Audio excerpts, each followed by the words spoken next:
요한복음 2장 18절에서 29절까지 제가 봉독해 드리겠습니다. 두아디라 교회 사자에게 편지하라.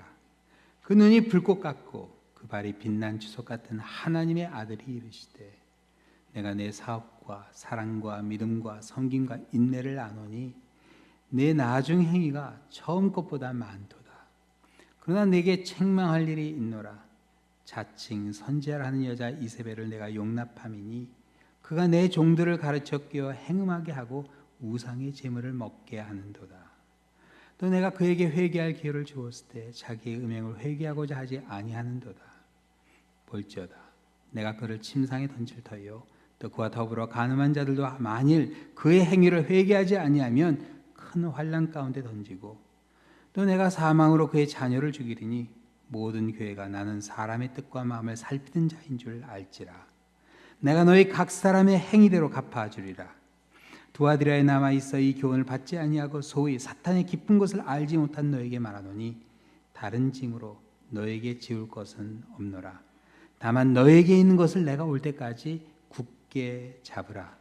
이기는 자와 끝까지 내 일을 지키는 그에게 만국을 다스리는 권세를 주리니 그가 철장을 가지고 그들을 다스려 질그릇 깨뜨린 것과 같게 하리라.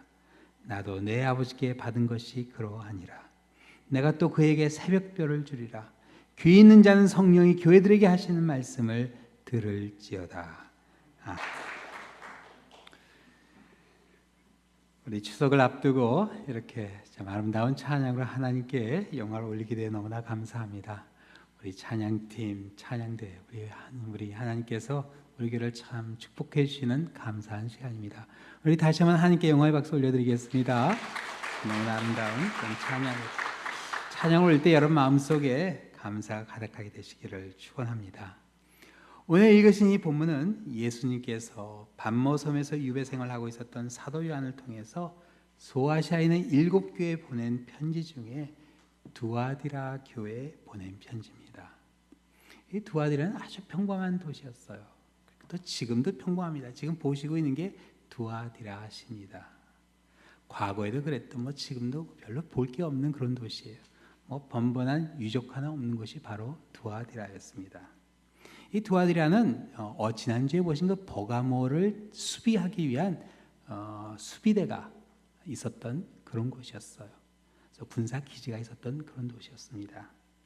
그래서 아주 평범한 그런 소박한 도시였는데 지도에 보시면요, 에베소에서 서무나 버가모가 이 소아시아 리디아 지역의 수도라 그렇게 말씀드렸죠. 그 밑에 두아디라가 있습니다. 기억하실지 모르겠는데 사도 바울이 빌립보에 갔을 때, 지금 인해서 건너편에 그리스 반도에 갔을 때 거기에서 첫 번째 빌립보의 교회를 세우게 되는데 그 교회가 루디아라는 여인의 집에서 이제 세워지게 되는데 그 여인이 바로 두아디라에서 온 여인이었어요. 그래서 그 두아디라가 참 여러 가지로 그렇게 연결이 되는 그런 도시인데, 예수님께서 참 재미있는 것은 두아디라에 있는 교인들에게 가장 긴 편지를 보내세요. 그 7교회 중에 가장 긴 편지. 뭐냐면 그만큼 관심을 많이 가지고 계셨다는 뜻이에요. 그만큼 관심이 있었어요. 그리고 두아디라 교회 교인들에 대한 기대가 컸다는 뜻이기도 합니다. 그래서 부탁을 하시죠. 맡기신 일을 굳게 잡아달라고, 붙잡아달라고, 끝까지 지켜달라고 부탁하세요. 무엇을 굳게 끝까지 지켜달라고 부탁하셨는가? 오늘 이 본문을 통해 보시겠는데요, 우리 좌우에 한번 인사하시겠어요? 굳게 잡읍시다 하고 인사해 주세요. 신앙생활 하다 보면 좀 흔들릴 때 있잖아요. 근데 그럴 때일수록 굳게 잡으셔야 됩니다. 꽉 잡고 끝까지 여러분의 책임을 다하시기를 축원합니다. 이 두아디라 교회는요, 영적인 성장이 있는 교회였어요. 교회 여러 가지 좋은 점이 있지만 교회가 영적으로 성장할 때 가장 마음이 뿌듯하죠. 뭔가 새로운 변화들이 일어나는 거예요. 그래서 19절에 예수님께서 이렇게 칭찬하셨어요. 내가 내 사업과 사랑과 믿음과 섬김과 인내를 나누니 내 나중 행위가 처음 것보다 많도다. 처음에 갖고 있던 그런 사랑과 믿음과 섬김과 인내보다 나중에 점점 시간이 갈수록 그들의 신앙이 더 바꿔냈다는 그런 뜻이죠. 여기 본문에 사업이라는 단어가 나오는데 교회가 사업을 했다는 뜻은 아니고 사업으로 번역된 에르가라는 헬라어가 문장 끝에는 행위로 그렇게 번역이 돼요. 그래서 이 두아디아 교회 행위를 강조하셨는데 그 행위가 바로 사랑과 믿음과 섬김과 인내였습니다. 사랑과 믿음과 섬김과 인내, 이건 하나의 개념이 아니라 우리 삶 가운데 나타나야 될 그런 행위예요. 이런 것을 그냥 말로 하고 성경 공부하는 걸로 끝나면 아무 소용이 없겠죠. 우리 한 주를 살아가면서 정말 사랑으로, 믿음으로, 섬김으로, 인내로 살아가시기를 축원합니다. 참 중요해요. 이 신앙생활하는 그러한 축복입니다. 그런데 고린도전서 13장에 보면요, 사랑의 첫 번째 전의가 오래 참음으로 나옵니다. 그러니까 이 두아디아 교회는요, 이제 사랑과 믿음과 섬김, 인내, 그러니까 사랑으로 시작해서 마지막에도 인내도 결국 사랑이에요. 그러니까 사랑이 가득했던 그런 교회예요. 근데 사람들이 이제 사랑 얘기를 하면은 보통 이렇게 그냥 마음대로 하는 것을 사랑으로 착각하시는 경우가 있어요. 근데 절대로 그렇지 않습니다. 부모가 자녀를 사랑하면은 그 자녀를 올바르게 타이르고 또 인도하죠. 그냥 무조건 그냥 뭐 해준 대로 하는 게 그게 사랑이 아니에요. 그래서 이 교회는요, 어떻게 보면 사랑 가운데 세워져 가는 그런 교회였고, 나중행위가 처음보다 맞는 그런 영적 성장이 있는 그런 교회였는데, 어느 한순간 이 교회 아주 심각한 문제에 휘말리게 돼요.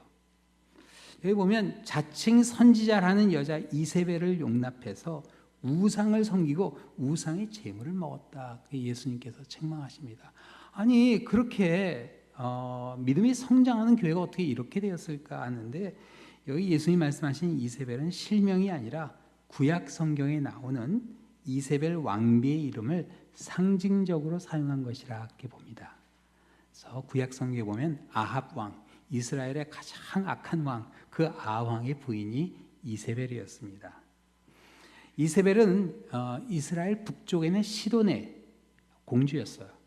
근데 이세벨이 아왕과 결혼을 한 것은 정략 결혼이었습니다. 그래서 시돈과 이스라엘이란 정략 결혼 가운데 그 당시 북이스라엘이 경제적으로나 정치적으로나 전성기를 누리게 됩니다. 이 정치적으로 안정을 누리면서 경제적으로 상당히 윤택하게 돼요. 그런데 이 아합왕은 아주 무능한 사람이었어요. 그래서 이세벨이 결혼하고 남편을 꽉 잡았습니다. 그리고 새로운 종교를 이스라엘로 가져와요. 그게 바로 바알과 아세라 신이었어요. 바알과 아세라 신을 정착하기 위해서 하나님의 선지자들을 정책적으로 박해했습니다. 죽이고 가뒀어요. 그래서 선지자들이 다 숨는 그런 상황이었는데, 그래서 선지자들이 있었다면 어림도 없을 그런 일들이 일어났는데, 북이스라엘 중심부의 사마리아에 바알 신전이 지어지고 하나님께서 절대로 재건하면 안 된다고 말씀하신 여리고성이 그 당시 재건됩니다. 새로운 신전 건축, 재개발 이런 것들로 인해서 지역 경제가 살아나게 되고 부흥하게 되자 마치 그게 바알 신과 아세라 신 때문인 것처럼 그렇게 이야기하면서 어느 한순간 하나님을 섬기는 신앙과 우상을 섬기는 일이 그냥 너무나 자연스럽게 공존하게 됩니다. 아니 하나님을 섬기는 일과 우상을 섬기는 일이 너무나 자연스럽게 공존하는 거예요.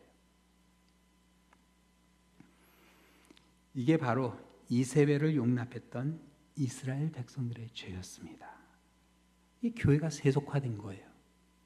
죄를 짓고 있는데 짓는 줄을 잘 모르는 거예요. 그냥 모든 것이 윤택하고 잘 되고 있으니까 그냥 그것이 하나님의 축복이냐 그렇게 생각했던 겁니다. 어떻게 이런 일이 일어날 수 있었을까? 1세기 말 두아디라는요, 제가 잠깐 말씀드렸더니 거기서 군사기지가 있었다고 그랬죠. 군기지가 있으면 뭐가 필요해요? 군수물자가 필요하잖아요. 뭐 옷이니 무기니 뭐 여러 가지 그런 것들이 필요한데, 그래서 그 군수물자를 대기 위한 여러 가지 제조업체들이 다 이 두아디라에 있었습니다. 근데 이제 이 제조업을 하는 그런 분들이 이제 당시 이제 일을 하다가 이제 그 지역에 군기지가 있고 그러면 사실 치안이 별로 안 좋을 수 있어요. 그래서 그런 제조업들이 다 어떤 걸 말하면 상인 조합을 만들었다고 그래요. 그리고 그 조합원들이 함께 모여서 제사 드리고 음식을 먹었는데, 문제가 그 조합마다 다 미신을 섬기고 있었던 거예요. 이게 바로 본문에 말하는 행음하고 우상의 제물을 먹는 일이었어요. 어느 한순간 이 교인들이 먹고 살기 위해서 그런 일들을 그냥 공공연하게 그렇게 받아들이고 그렇게 하는 거지, 그렇게 당연시 받아들였던 건데, 사실 우리나라도요, 이렇게 큰 이제 사업을 하기 전에 무슨 계약을 할 때 보통 뭐 하죠? 돼지머리 넣고 고사 지내죠. 요즘도 한국에서 고사 지내나? 제가 인터넷 찾아보니까 세상에 아직도 많이 들이더라고요. 사진이 많이 떠요. 근데 특히 영화나 드라마 찍기 전에 관계자들이 모여서 고사 지내는 그런 모습들이 많이 뜨더라고요. 그래서 이런 사진이 있더라고요. 이렇게 영화 배우들이 다 돼지 머리 앞에서 이렇게 이 절을 하는. 또 그 다음에 보시면 요즘 저렇게 또 아이패드를 놓고 돼지 머리에다. 네. 근데 이게 실제로 좀 재미있는 게, 이렇게 어떤 영화 촬영장에서는 이렇게 외국인도 있는데 그 외국인에게 그 절하는 걸 이렇게 가르쳐요. 이거 아무것도 아니, 이렇게 한번 절하고 다 잘되게 하기 위해서 하는 거니까 한번 배워보라고. 아무튼 이걸 절하는 걸 가르치는 거예요. 그런데 이런 자리에서 혼자 빠지기 힘들겠죠. 이게 사실 그래요. 마음이 약해질 수 있는 그런 상황이에요. 이런 사람이 그런 생각도 하지 않을까 싶어요. 하나님, 저희 일이 잘 되면 11조 하겠습니다. 여러분, 하나님 그 11조 안 받는 걸 더 기뻐하십니다. 그래요. 이런 자리에서 사실 이걸 절을 안 했다가 혹시 영화가 잘못되면, 혹시 사업이 잘못되면 다 내 탓이라고 그러면 내가 어떻게 하나, 그런 부담감도 있을 수 있잖아요.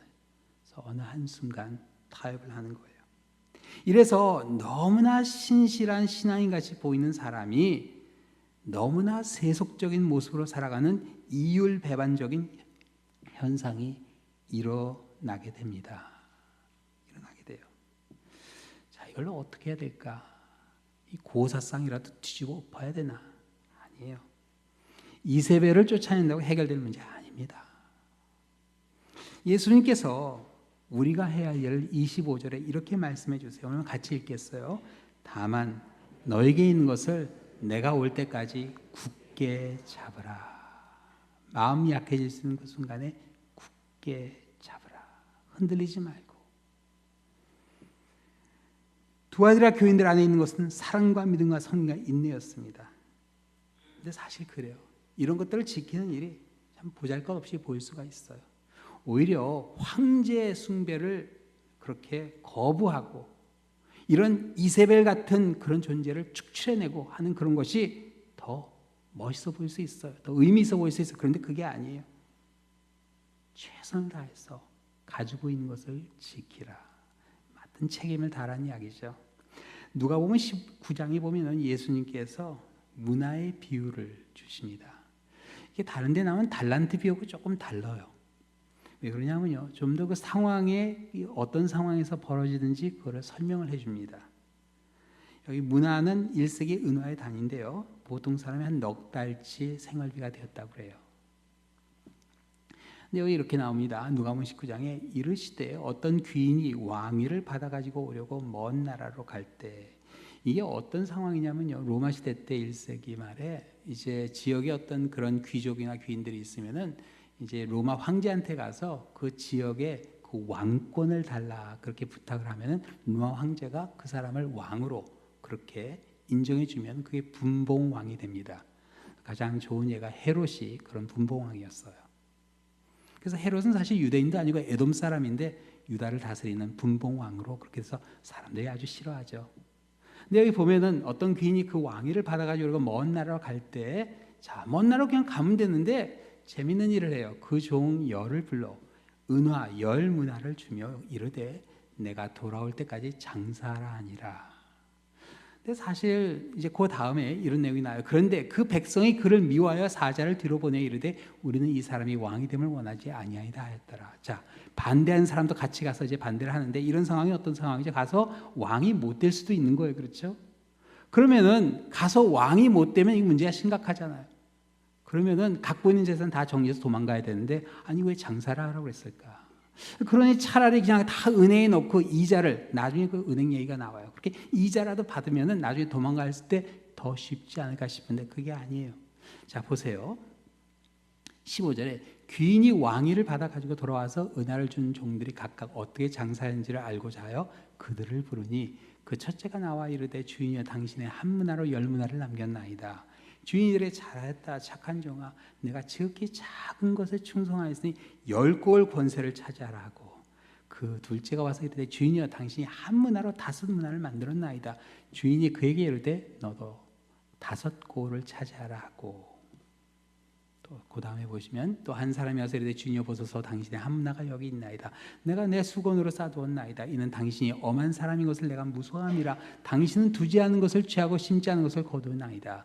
주인이 이르되 악한 종아, 내가 내 말로 너를 심판하니 너는 내가 두지 않은 것을 취하고 심지 않은 것을 거둔 엄한 사람인 줄 알았느냐? 그러면 어찌하여 내 돈을 은행에 맡기지 아니하느냐? 그리하였더라면 내가 와서 그 이자와 함께 그 돈을 찾으리라 하고 곁에 서 있는 자들에게 이르되 그 한 문화를 빼앗아 10문화 있는 자에게 주라 하니 그들이 이르되 주여 그는 이미 10문화가 있나이다. 주인이 이르되 내가 너에게 이르노니 무릇 있는 자는 받겠고 없는 자는 그 있는 것도 빼앗으리라. 그리고 내가 왕됨을 원하지 않던 저 원수는 이리 끌어다가 내 앞에 죽이라 하였느니라. 참 무서운 그런 결론이죠. 근데 여기 보면은 이 주인이 이 한 문화를 숨겨둔 그 사람에게 너무 가혹한 게 아닌가. 이게 사업이라는 게 그렇잖아요. 이게 다 투자한다고 다 거둘 수 있는 게 아니잖아요. 이 주인이 한 문화를 맡겼는데 그 귀한 돈을 잘못 투자했다가 다 날려버리면 어떻게 되겠습니까? 그래서 이 사람은 조심성 있게 자기가 그걸 잘 뒀다가 그것을 주인께 돌려드린다고 했는데, 아니 주인은 왜 그 사람에게 악하다고 그랬을까요? 그게 악한 건가요? 주인이 준 그 돈을 잘 보관했다 그대로 돌려드렸는데 아니 그게 왜 악한 거예요? 근데 사실 그렇지 않아요. 아까 말씀드린 이 주인이 왕위를 받으러 갈 때 반대하는 사람들이 있었다고 그랬잖아요. 근데 왜 종들을 불러서 사업을 하겠을까요? 그건 다른 이유서가 아니라 자기가 돌아오게 될 것을 확실하게 사람들에게 알린 겁니다. 자기가 여차해서 도망갈 사람이라면 아예 장사를 안 할 거 아니에요.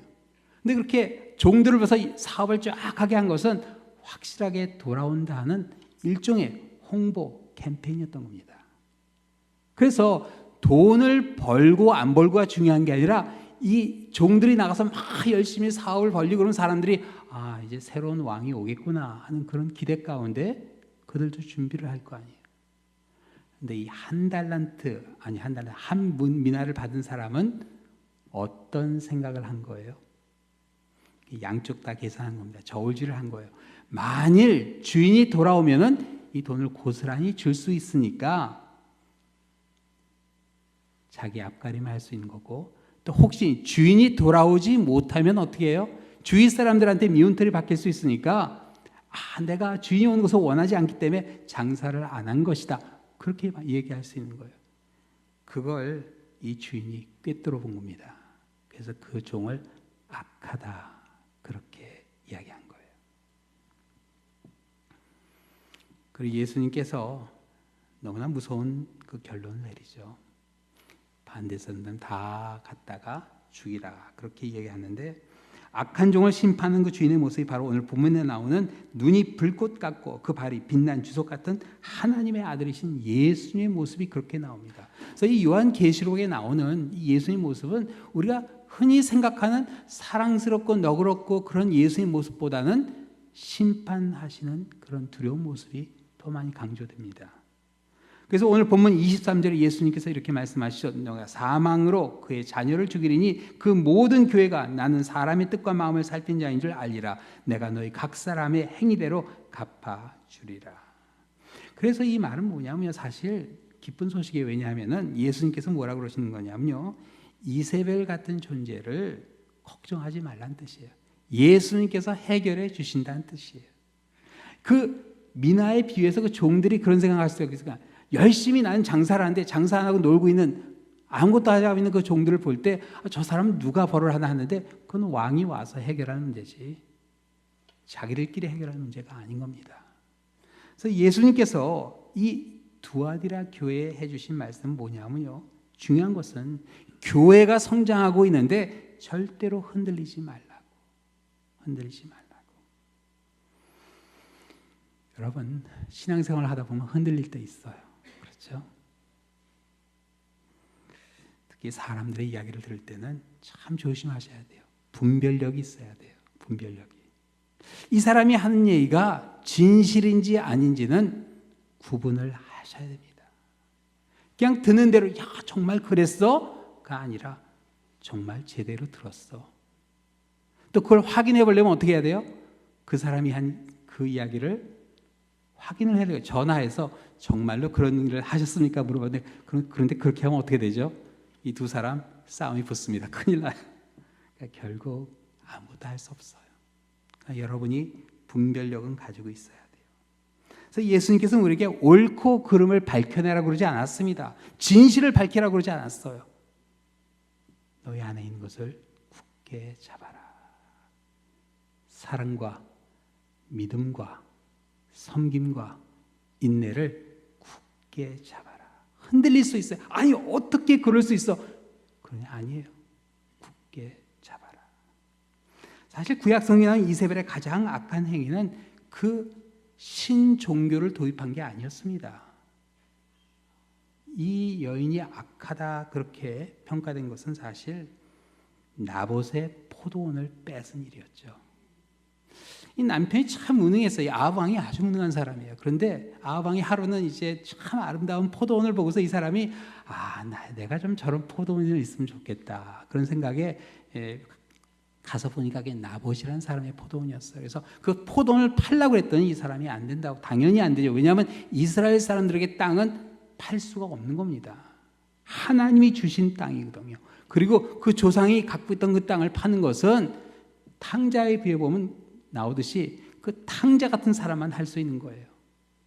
나봇은 안 된다고 그렇게 이야기하자 이세벨이 어떻게 하죠? 남편에게 걱정하지 말라 그러고 나봇에 대한 거짓말을 막 퍼뜨리기 시작해요. 주위에 있는 사람들이 그 거짓말에 속아 넘어갑니다. 그리고 나봇을 죽이는 자리까지 가게 돼요. 마치 옳은 것을 이야기하는 것처럼 그렇게 이야기하지만 실제로는 거짓말이었어요. 그런데 주위에 있는 사람들이 하나도 그거를 확인조차 안 하고 정말로 그런지 참 악하죠.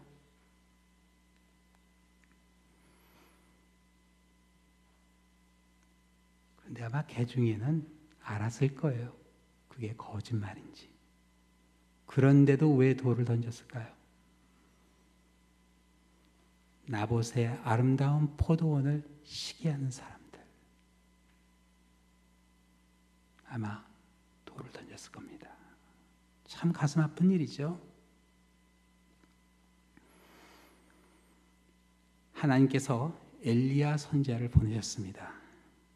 그리고 아합에게는 네 자손이 끊기게 될 것이다. 오므리 왕조라고 하는데 그 왕조가 끊기게 될 것이다 이야기합니다. 아합에게 동조한 사람들은 모두 죽게 될 것을, 그리고 이세벨은 죽어서 시신이 개들이 먹게 될 것을 예언하시고 그대로 성취됐습니다. 그대로 성취되었어요. 이세벨의 악은 하나님이 해결하셨습니다. 하나님이 해결하셨어요. 이세벨과 같은 악은 하나님이 해결하십니다. 그러나 중요한 것은 혹시 흔들렸다면 회개하면 됩니다. 회개하면 돼요. 회개하라 말씀하셨어요. 그래서 오늘 보면 22절인데요. 우리 한번 같이 읽겠습니다. 볼지어다 내가 그를 침상에 던질 터요 또 그와 더불어 간음한 자들도 만일 그 행위를 회개하지 아니하면 큰 환난 가운데 던지고 또 내가 사망으로 그의 자녀를 죽이리니 모든 교회가 난 사람의 뜻과 마음을 살피는 자인 줄 알지라. 참 두려운 말씀이죠. 예수님께서 왜 이렇게까지 과격하게 말씀하셨을까? 그냥 뭐 회개하라, 회개하면 된다. 그런데 환난 가운데 던지고 자녀를 죽이겠다. 이렇게까지 말씀하신 건요, 그 교회가 막 성장하고 있는데 그 성장을 꺾으려고 하는 사탄의 계획이기 때문에 그렇습니다. 막 신앙이 지금 싹이 나서 성장하려고 그러는데 그걸 짓밟아 버리는 그 일이 바로 이세벨의 그 악함이었습니다. 우리가 해야 할 일은 간단합니다. 이건 다 예수님께서 해주실 일이고 우리가 해야 할 일은 그냥 하루하루의 삶에서 사랑과 믿음과 성과 인내를 보여주면 됩니다. 이런 일이 황제 숭배를 거부한 일이나 이세벨을 내친 일처럼 대단해 보이지 않을 수 있어요. 그러나 우리에게 주신 사랑과 믿음과 성과 인내를 굳게 잡는 일보다 더 중요한 일이 없어요. 그래서 예수님께서 부탁하시죠. 다만 너에게 있는 것을 내가 올 때까지 굳게 잡으라. 굳게 잡으라. 여러분, 이게 바로 우리 주님이 우리에게 주신 새 계명입니다. 사랑과 믿음과 섬김과 인내, 이게 사랑 아니겠어요? 그래서 예수님께서 새 계명을 주셨죠. 새 계명을 너에게 주니 서로 사랑하라. 내가 너희의 사랑한 것 같이 너희도 서로 사랑하라. 너희가 서로 사람이 이로써 모든 사람이 너희가 뭐예요? 내 제자인 줄 알리라. 뭐 엄청난 일을 해서 우리가 예수의 제자인 것을 보여주는 게 아니라 하루하루의 삶 가운데 서로 사랑할 때, 그 일에 우리가 최선을 다해 마지막까지 굳게 잡을 때 우리가 제자인다는 사실을 인정받게 된다, 이렇게 말씀하십니다. 사랑과 믿음과 성과 인내를 끝까지 지키는 자에게 만국을 다스리는 권세를 주시겠다 약속하세요. 세상과 타협하지 않고 굳게 잡는 가운데 우리의 나중 행위가 처음보다 더 많게 되시기를 축원합니다. 그렇죠? 한 해 한 해 우리의 신앙이 더 굳건해져야 됩니다. 사람들의 말 한마디에 흔들리는 그런 신앙 말고 정말 목에 칼이 들어와도 우리 선조들이 우리에게 보여줬던 그런 신앙을 우리 세대에 보여줘야 됩니다. 그렇죠? 우리 자녀들에게 보여줘야 돼. 야, 우리 부모님들은 참 한결같구나 하는 그런 모습을 보여주게 될 때 여러분, 다른 게 신앙교육이 아닙니다. 그게 바로 신앙교육입니다. 유혹에 흔들리지 마시기 바랍니다. 성장하고 있는 그 신앙이 계속해서 성장해 갈 수 있도록 굳게 마지막까지 붙잡게 될 때 만국을 철장으로 다져 질그릇을 깨뜨리게 하실 것 같이 동이 터올 때 마지막 빛날 새벽별과 같은 예수님의 그 축복이 우리와 함께 있음을, 만국을 다스리는 권세를 함께 누리시게 될 것을 기대하며 하루하루 최선을 다하신 여러분들이 되시기를, 굳게 잡으시기를 우리 주님의 이름으로 축원합니다. 기도하시겠습니다. 사랑의 하나님 아버지, 어느 한순간 저희들의 신앙이 그냥 흔들려 버릴 때가 있습니다. 세속화되는 가운데 또 거짓된 그런 이야기들을 통해서 우리의 마음이 혼란스러워지고 흔들릴 때가 있습니다. 그럴 때일수록 우리 주님께서 해주신 말씀을 꼭 기억하게 해주시고 저희들 마지막까지 끝까지 굳게 우리 주님이 보여주신 사랑을 붙잡게 하여 주시옵소서. 사랑과 믿음과 섬김과 인내로 주님이 오시는 그날까지 최선을 다하는 그러한 우리의 삶이 되게 하여 주셔서 주님과 함께 만국을 다스리는 권세를 누리게 하여 주시고 마지막까지 밤하늘에 떠 있는 새벽별과 같이 정말 주님과 함께 마지막까지 어두운 세상에 남는 우리 한 사람 한 사람 되게 하여 주시옵소서. 모든 말씀 예수 그리스도의 이름으로 기도하옵나이다. 아멘. 함께 일어나서 찬양 드리겠습니다.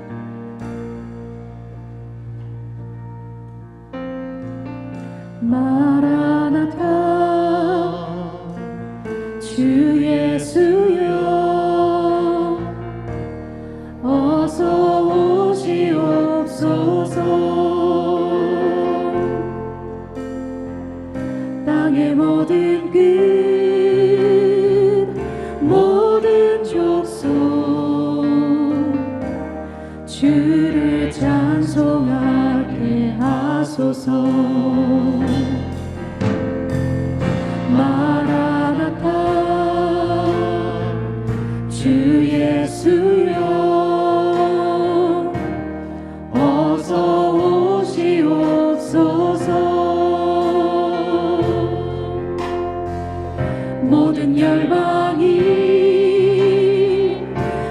되돌아와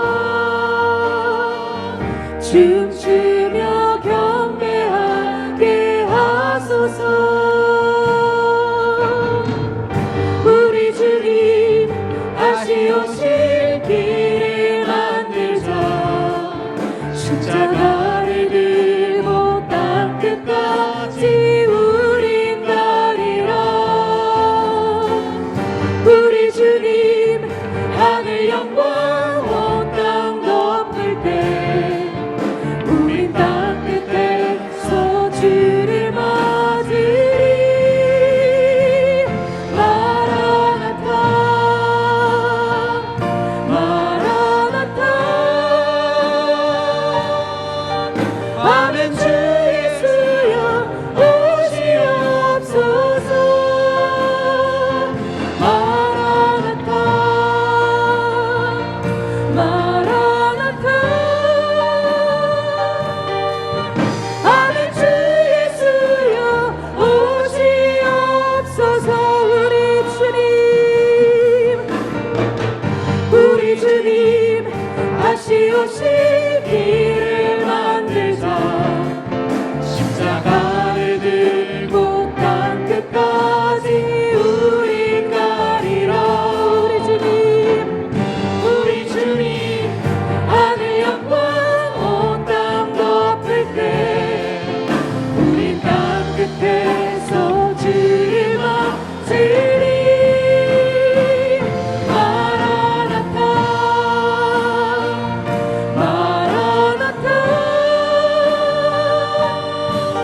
아멘. 주 예수여 오시옵소서. 마라나타 마라나타. 아멘. 주 예수여 오시옵소서. 우리 이 시간 함께 통성으로 기도하시겠습니다. 우리가 신앙생활 하다 보면은 흔들릴 때가 있습니다. 이세벨의 유혹이 올 때가 있습니다.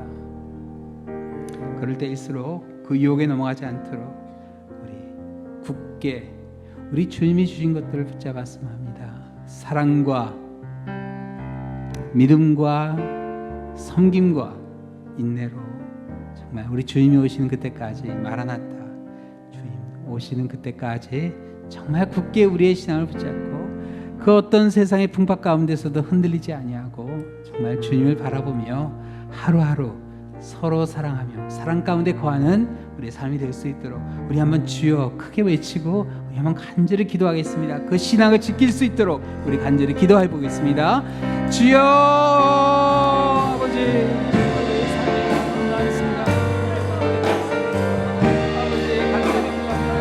아버지께서 역사하시고 아버지, 어떤 상황에서 흔들리지 않게 하여 주시고 회개하게 하여 주시고 회개하면 된다 하셨습니다. 아버지, 주께서 우리를 붙잡아 주시고